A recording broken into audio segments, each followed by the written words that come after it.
ఇది వచ్చన్న Malaysian dwarf అండి. ఇది వచ్చాను మనకి 4 years ప్లాంట్ అండి. ఇది 4 years ప్లాంట్స్ మనకి ఇప్పుడు భూమిలో పెట్టుకుంటే మనకి 3 yearsకి వస్తుందండి క్రాప్. ఓకే. మనకి దిగుబడి వచ్చాను మనకి 300-350 అట్లా వస్తుందండి క్రాప్ వచ్చాను మనకి ఇది. ఇందులో చిన్న సైజ్ పెట్టుకుంటే కనుక 6 yearsకి వస్తుంది. అదేమో 1.5 year ప్లాంట్ అండి. అది వచ్చాను మనకి 400-450 అట్లా ఉంటుందండి. ఇది వచ్చాను మనకి 800-900 అట్లా వస్తుంది అన్నమాట. ఇది కాస్ట్ వచ్చి మనకి వేరే వెరైటీ వచ్చండి. ఇందులో Malaysian green yellow Kerala variety అంటారండి. ఇది కేరళ వెరైటీ. ఇది బాగా పెద్ద సైజ్ అండి. ఇది వచ్చాను మనకి 7 years ప్లాంట్ అండి. ఇది కింద ట్రంక్ చూసారప్పుడే ట్రంక్ వచ్చేసింది. ఇది ఇంకొక 2 yearsలో మనకి ఇక్కడ నుంచి క్రాప్ వచ్చేస్తుందండి.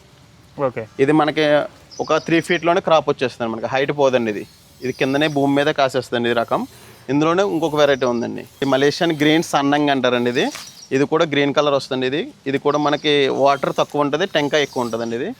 ఇది కూడా మనకి క్రాప్ సేమ్ అట్లాగే 300-400 వస్తుందండి. కొత్తగా వచ్చే వాళ్ళకి ఏం చెప్పారండి? కొత్త వచ్చే వాళ్ళకి అయితే మనం మలేషియన్ డార్ఫ్ ఎక్కువ సజెషన్ ఇస్తామండి. మలేషియన్ డార్ఫ్ గ్రీనే ఎక్కువ మనకి తీసుకుంటే బెస్ట్ అంటారా, పెద్ద తీసుకుంటే బెస్ట్? మనకి రైతులను బట్టండి, మన రైతు బడ్జెట్ని బట్టండి. ఇప్పుడు మన ఒక రైతు ఉన్నాడండి, మన తక్కువ బడ్జెట్లోనే మనకి కావాలనుకుంటే మనం చిన్న సైజ్ ఇస్తామండి. లేదా మనకి ఇమీడియట్లీ పెద్ద సైజ్ కావాలనుకుంటే మనం పెద్ద సైజ్ ఇస్తామండి. మనకి కాస్ట్ విషయం కాదండి, మన రైతు అమౌంట్ని బట్టండి మనకి.